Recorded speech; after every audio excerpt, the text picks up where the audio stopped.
Greetings and salutations. So today let's go to the National News Desk. The National News Desk is a bunch of conservatives that like to pretend like they're mainstream commercial Republicans, and they are not. They are conservatives. They have very conservative views. All of these news agencies, they all pretend like they're not Fox News, and really they that's what they are. They are Fox News. So Alan Dershowitz switching parties, and he needed all of us to know about it.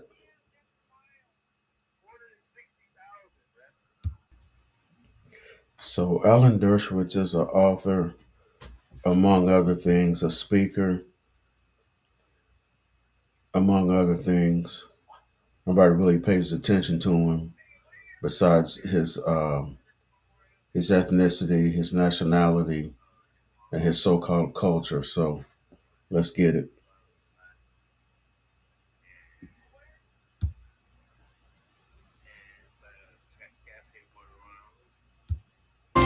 After decades as a powerful voice in the Democratic Party, renowned lawyer Alan Dershowitz is not just leaving the Democratic Party. He says he wants them to lose all the upcoming elections. Now, after 67 years of being registered as a Democrat and supporting. I tell you, that pedophile in the Oval Office, he's got the if the ones that he didn't primary can't wait to give him fellatio. The ones that he primaried can't wait to become Democrats. Democrats that are fed up with Democrats can't wait to become Republicans. It's a hot mess out here. Numerous Democratic candidates, Dershowitz says he will now register as a Republican. And joining us now to explain himself is the one and only professor emeritus at Harvard Law School and New York Times bestselling author with his latest book out now, How is he a professor emeritus at Harvard and they won't let him speak at Harvard? Fascinating. Could President Trump constitutionally serve a third term? Alan Dershowitz. Thank you, sir, for joining us. We appreciate it. And what a title. Let me tell you something. It's one thing stopping Donald John, the pedophile con, from running for a third term. And that is that he would have to face Obama. Because if he can run for a third term, Obama can run for a third term. And that's the one guy he cannot beat. I'm an independent voter. I'm neither Democrat nor conservative nor Republican nor Rhino nor any of this other bullcrap, nor Dino, any of this other bullcrap. But if they change any rule, any constitution, any law, any policy, any procedure, that means that Obama can run and he knows he can't beat him. And that's a fact, bro. For a book. So what's the short answer here? Could he? Yes, he's not elected to it. If he becomes vice president and then accedes to the presidency, or if there's a tie in the electoral college, there are about 7 ways that he could serve as president. The framers of the Constitution had an opportunity to. This dude is trying to pump up whatever trash book he just wrote. He is 190 years old. This is his last chance to try to leave something to whatever nasty little grandkids he got running around. And that's a fact, bro.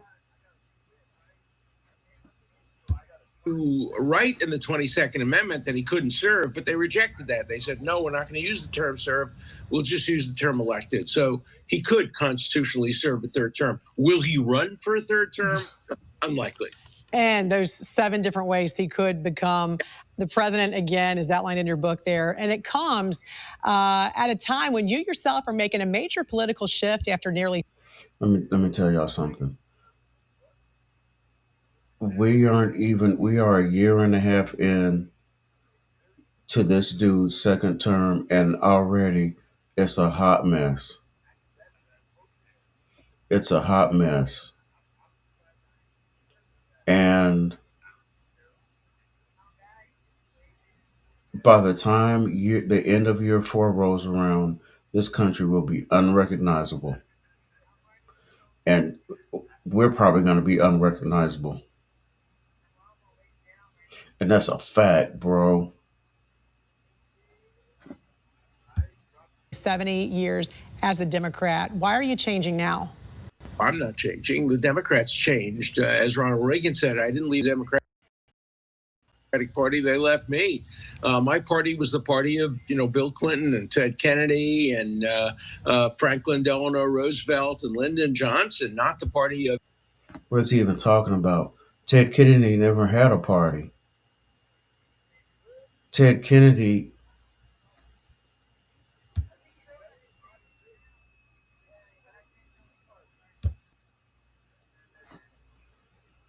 got drunk.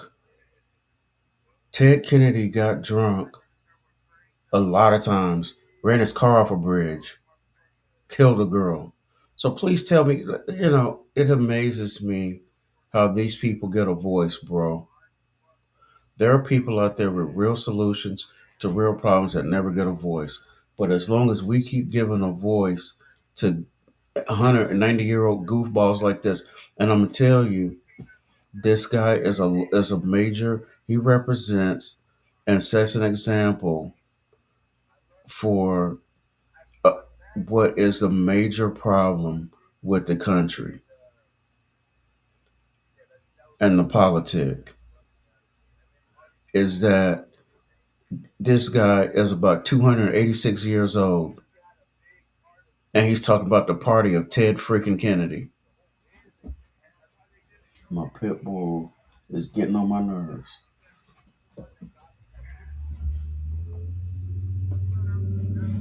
And that's a major part. And I tell you, and there's guys like this in Congress. They're running around the Senate. They're running around the House. They're all up in the Supreme Court. And then one of them's a whole pedophile in the Oval Office.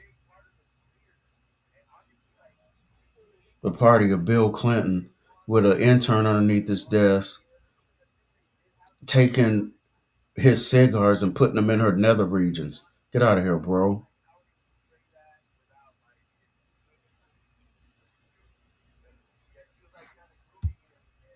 AOC and Liz Warren and the various anti. What's he worried about AOC for? She ain't never gonna be president. Ain't nobody worried about no AOC. Ain't nobody worried about no AOC. No wide open border loving.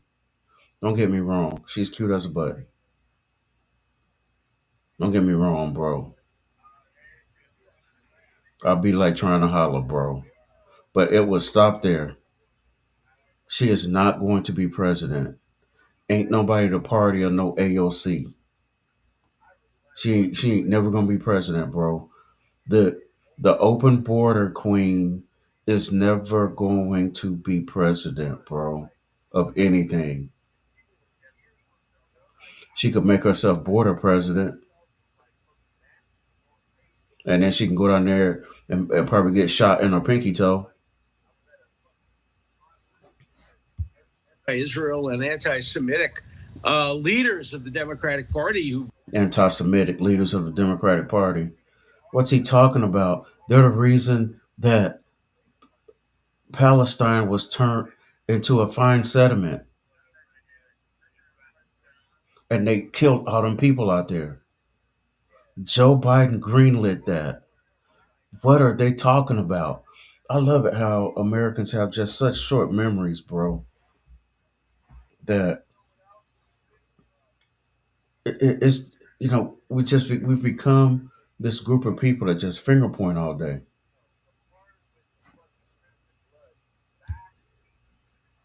We've become this group of people that all we do is finger point, and it's just these two parties have got everybody delirious.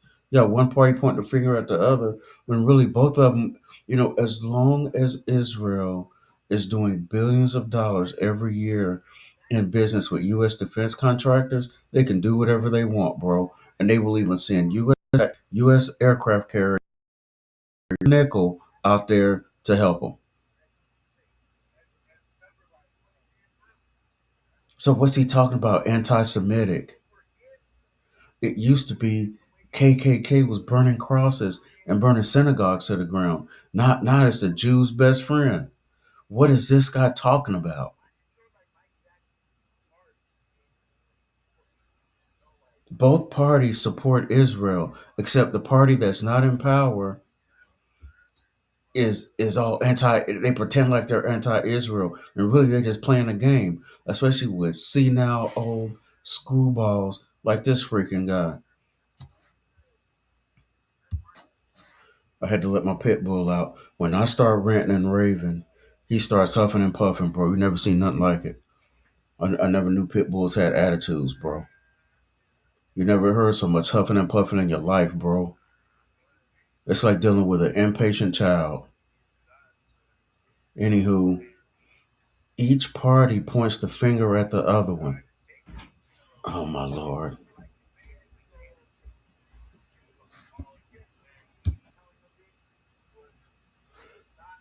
Each party is pointing the finger at the other one. And while they both pointing the finger at each other, they're both sort of looking over at us with that one eye that ain't looking at the other one, but seeing how we react. As long as they keep throwing the football back and forth and we keep buying it, bro. Every midterm, every 4 year cycle, we drink the Kool-Aid. We show that by the fact that we keep voting for these goofballs. Vote to deny aid to Israel and who Why does Israel need our aid? They got nuclear warheads over there. They don't need our aid. And it doesn't matter what who votes to deny what. Israel has been getting our as long as Israel is killing brown folks, they will always get our aid, bro. Long as they're not doing that to white countries. But I tell you what's funny about Israel is Germany is the reason they're even over there in the first place. Nobody ever has that discussion. Like, go to Germany and get your get back, bro. Stop picking on people that don't even. They're picking on countries with one jet, couple of jets, picking on countries that can't defend themselves. Go to Germany and get your get back. Nobody ever asked Germans how they feel about all this. Like they all but eliminated, terminated, and eradicated almost every Jew on the planet. And look at where we are, bro. And I just don't get it. Go to Germany and get your get back. And I don't have to be anti-Semitic. I could care less about any of y'all, really. I wish all y'all shoot each other up, really. But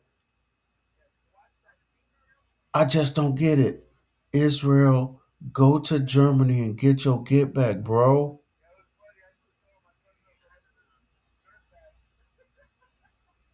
I mean, it's just amazing. And if you're Germany, how awkward it's just awkward watching them just act a fool. It's like you're the bully in school. You used to beat this kid up. Now you're watching him go beat up other kids that can't defend themselves. And it's just awkward. It's just awkward, bro. won't stand up to the growing anti-Semitism around the world and won't stand up to the threat that he. I tell you, anytime I hear them talk about anti-Semitism, it's a political football they throw back. I don't hear him talking about the fact that conservative Republicans hobnob and rub elbows with KKK white supremacists. They got a whole white supremacist in the Oval Office right now. White Citizens Council. White Citizens Society, the Green Frog Club, all kinds of neo Nazis. These people hate Jews. So what is he talking about? Like, what is he talking about? Iran poses to America, to America's allies, and around the world. This is a Democratic Party that I tell you, if you're white, as long as you pointing a finger at a group of brown people, you all right. You all right. Whites all right as long as they pointing a finger at somebody darker than them. And it's funny to watch all these Jews. If this guy loves Israel so much, he ain't over there. He's over here.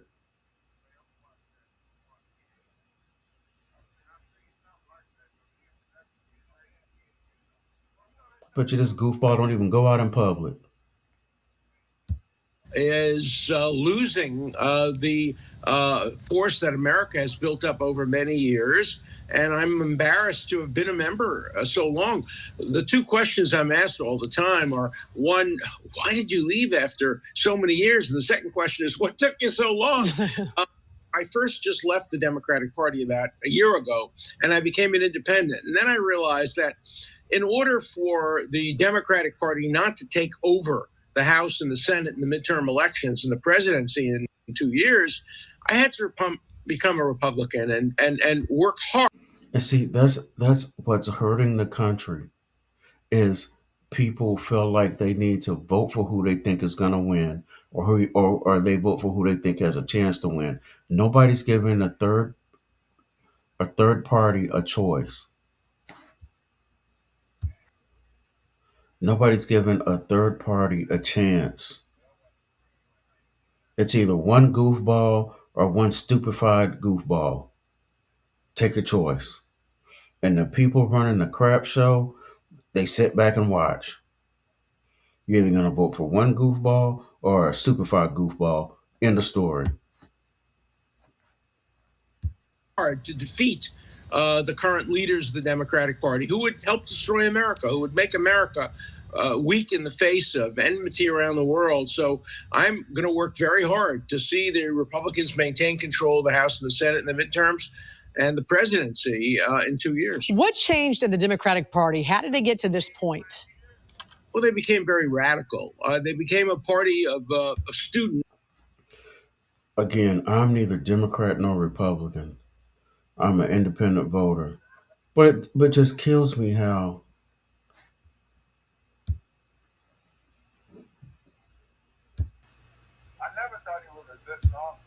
And faculty members. Remember who led the Nazis in 1932? The students at various universities in Berlin and Munich.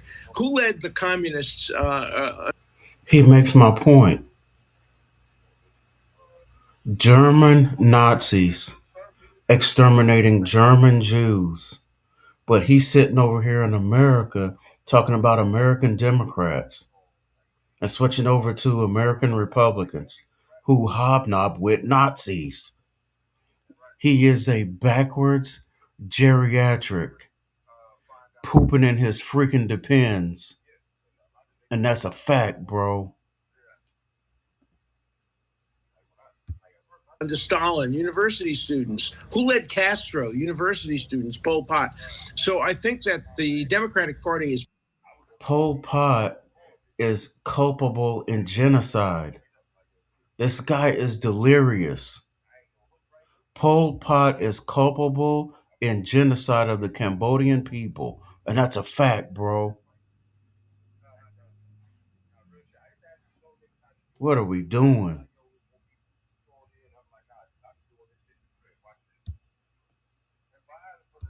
Become the party of radical students, and American universities are becoming propaganda mills, and the Democratic Party is becoming a radical left-wing party which veers on anti-Americanism. You watch CNN and you see the joy that their commentators get in saying, America's losing to Iran, America's in.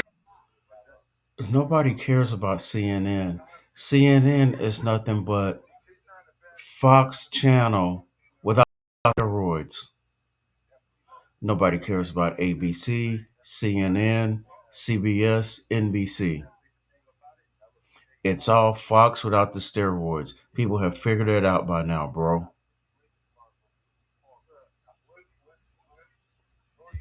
A recession, they get such joy out of demeaning America. That's CNN, that's the New York Times, and I'm not on that side of the political spectrum. I'm on the side of a strong America, an America who stands up for its allies, and that's now the Republican Party. And you've taught at Harvard ever since October 7th. We've seen an America that stands up for its allies. They're pulling out of NATO. He just pulled thousands of troops out of freaking Germany.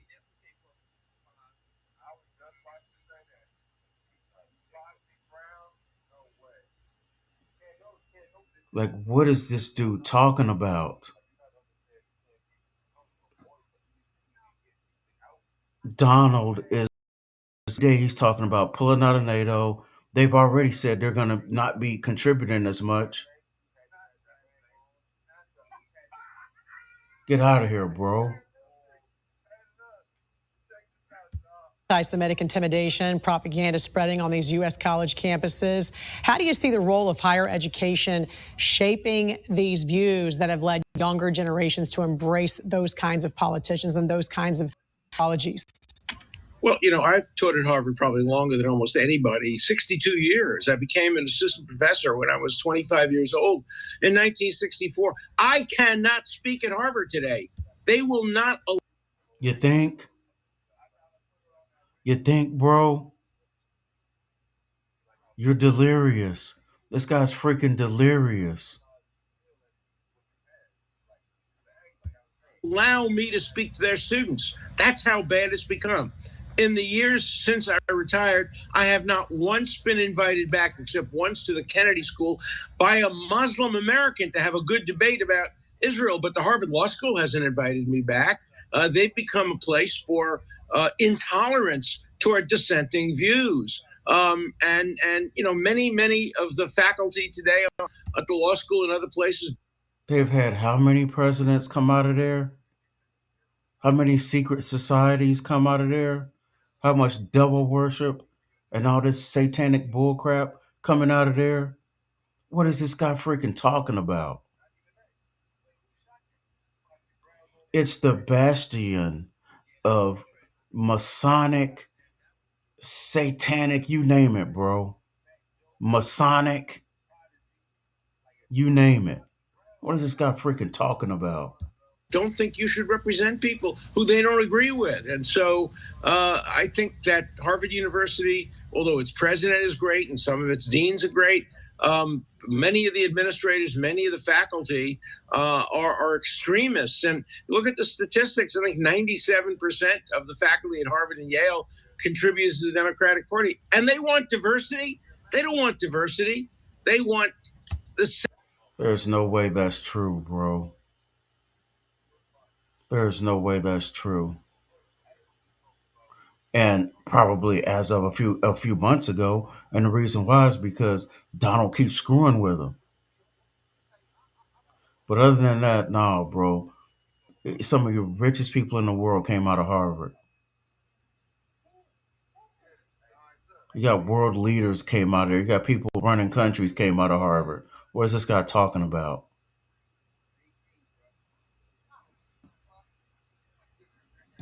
Same ideology from all of their professors, and that's what they're getting. And a lot of it is anti-American and anti-American allies. I mean, you can see why they don't let him speak. He's delirious.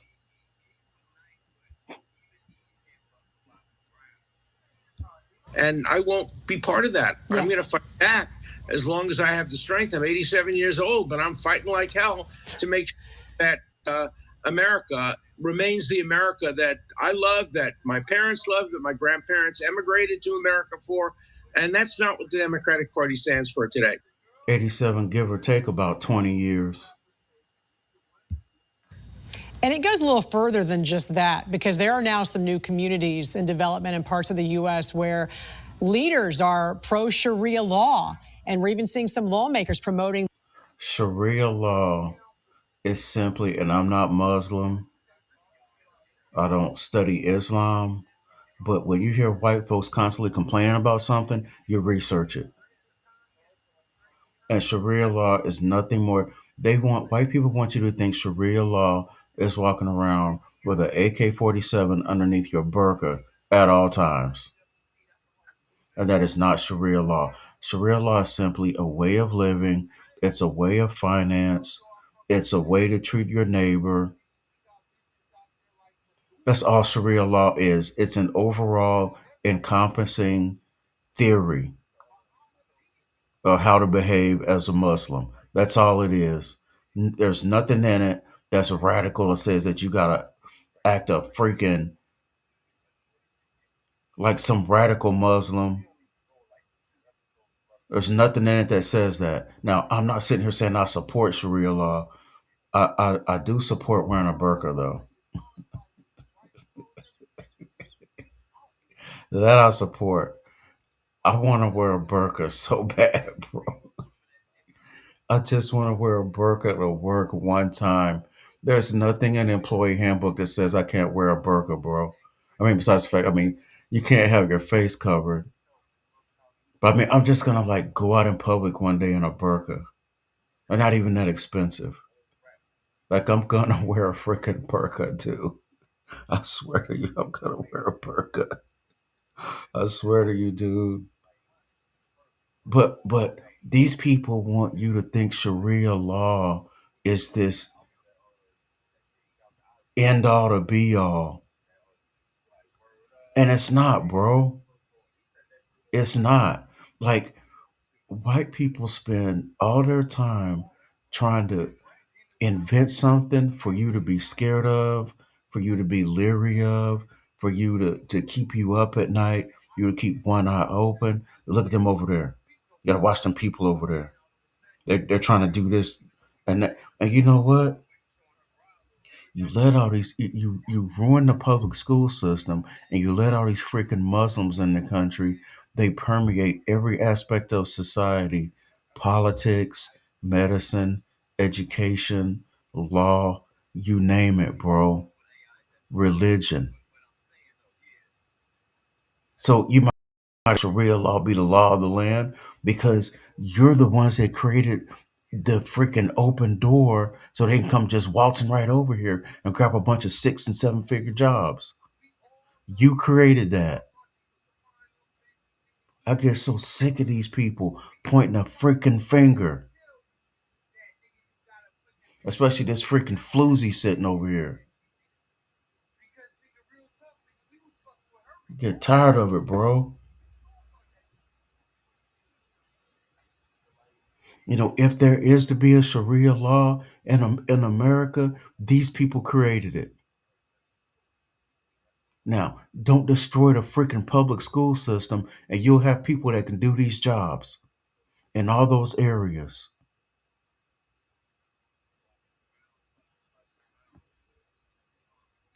the imperialism of Sharia ideals over constitutional ideals.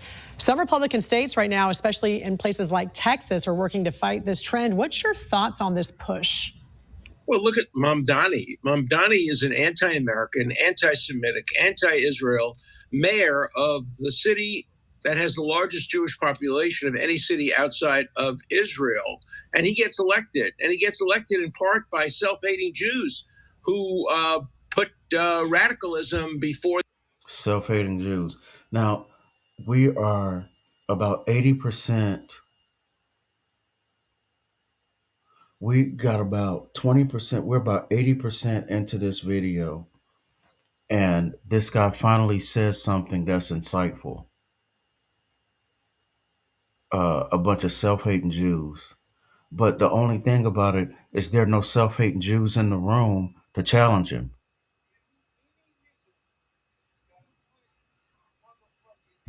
Their own safety. And so I think we're seeing a trend, by the way, not only in the United States, but all over the world where Islamic extremists. They put the guy in office because they want the city to run better. Who is that sister standing behind him with a baby? Little crumb snatcher.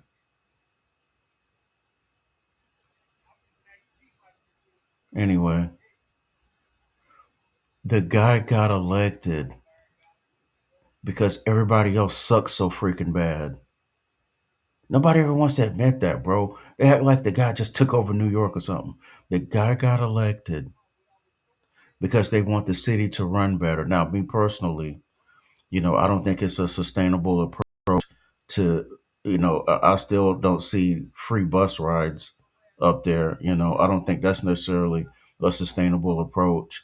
People that make below a certain amount of money need to get out of New York. I can't move to Malibu, California, then complain about the cost of living, and then start putting people in office that'll help me out, and have all these rent ceilings, and you got people living in $5,000 a month apartments paying $20. Like, to me, it's all unsustainable to me. So I mean, but he was able to talk the talk, so they voted him in. I don't think that attacks on the rich. I mean, sure, I'd love to watch them suffer, but all they're gonna do is figure out a way to claim that tax expense and get that back some sort of way. They're going to defer that tax because a lot of those billionaires are business owners that employ a bunch of people. They got to be that way by getting around having to pay tax. So, you know, I I I don't necessarily subscribe to a billionaire tax because every day I look at my mailbox, I don't see no, hey, we tax a bunch of billionaires, here's your check. I don't see that. And you ain't gonna see it, and nobody's gonna see it. They are not going to tax the rich and pay the poor. They're not gonna do that. They're gonna tax the rich. They're gonna fill a few potholes. They're gonna put a few police on the streets. They might build another public school that'll be a failure.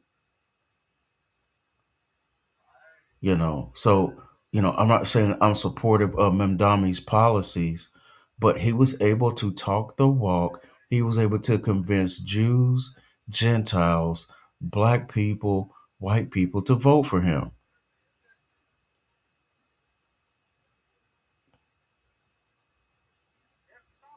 It's a last guy standing contest. It just is what it is. Are gaining more power and are trying to impose their will on democratic and tolerant societies. There are great Muslims and great, wonderful people who are members of Islam, but many of the leaders are Yeah, they're great. This dude talks out the side of his stupid neck. They're great Muslims and great leaders of Islam, but you keep blowing them up and killing them. And we're spending $1 billion a day killing Iranians. And I put an extra $15 in my gas tank, and it still ain't enough.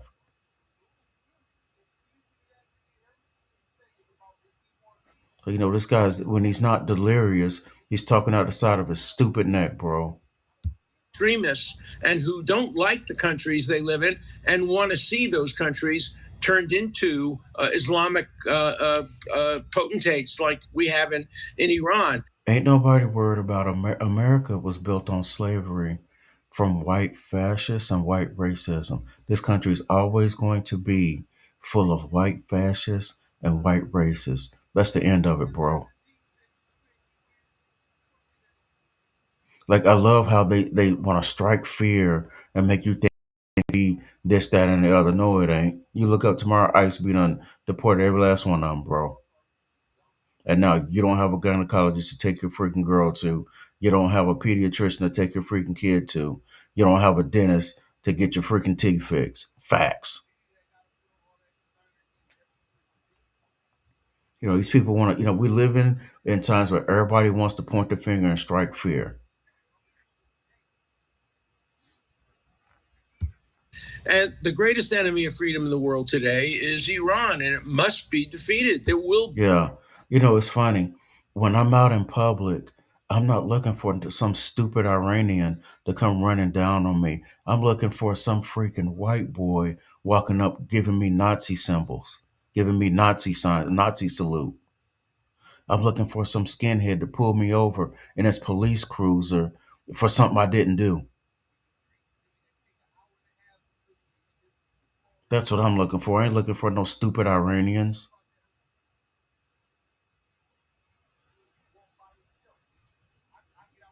Be no peace in the Middle East and in the world as long as this regime in Iran wasn't bothering nobody until y'all let Israel start dropping bombs on them.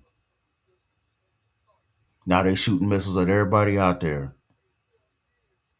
Leave them alone. You cannot stop them from building a nuclear warhead. It's the only way to keep these goofball white folks off their rear end is to have a nuclear warhead. They can't stop Iran from building a nuclear warhead any more than they could stop North Korea from building a nuclear warhead. Now they have several of them.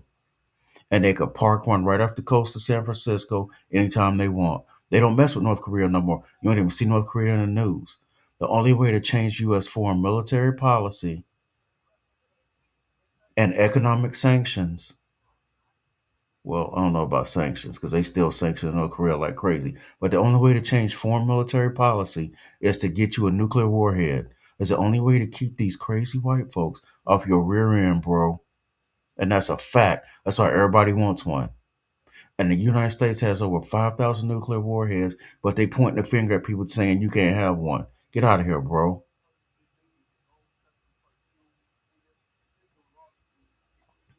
They're spending $1 billion a day over there, and I promise you, they're not gonna stop them from building a nuclear warhead. They probably already got it built. And Israel never got permission to get the warheads they got, but they sure sitting on a bunch of them.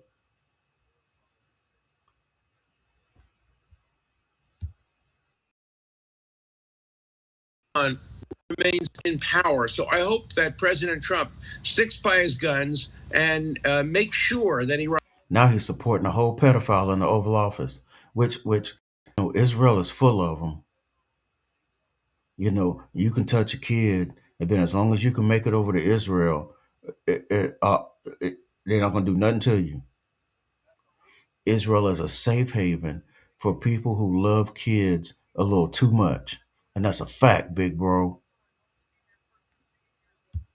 Can never get a nuclear weapon because if they do, they will use it and they will use it against America's allies.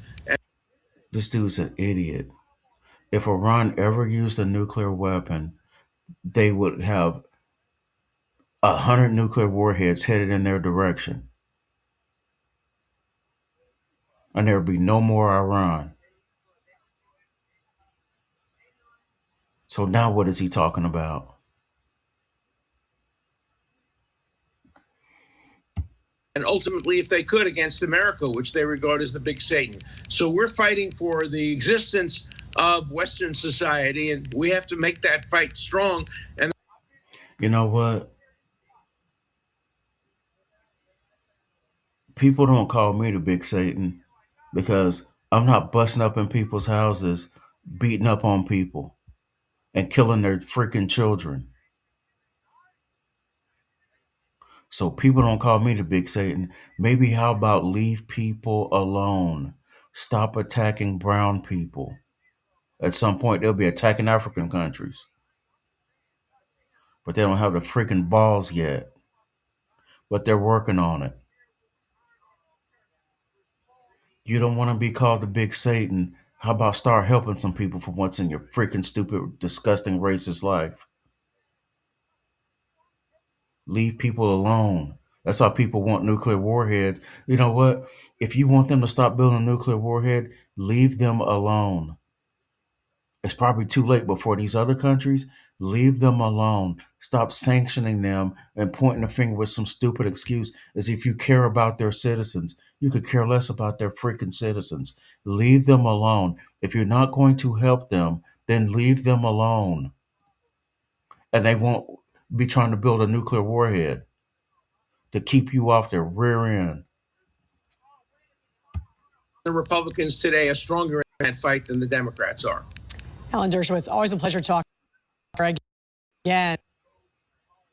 And Professor Emeritus at Harvard Law School and New York Times bestselling author with his latest book out now, Could President Trump Constitutionally Serve a Third Term? We're running out of time here, but we hope to talk to you again shortly in the future. Thanks for joining us, Alan.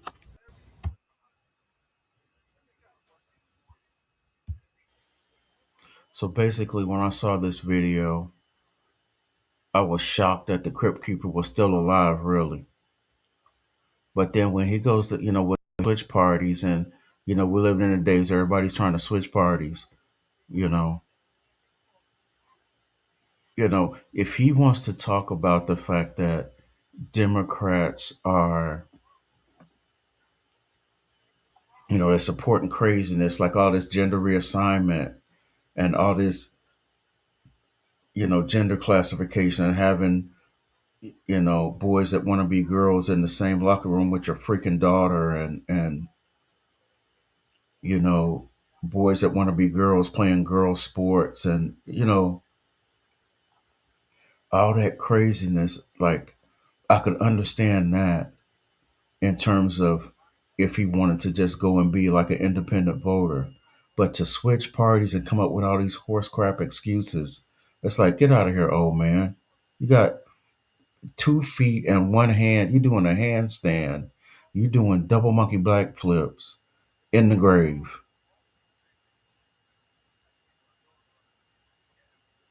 All they got to do is just shut the door on the coffin, and we don't have to hear from you anymore. We can go to the next goofball that's got something to say. But you can clearly see why he's been at him speak. Like, man, get out of here, bro. Oh boy, Goofy. He's goofier than a bed bug. Goofy Gooferton is in the building.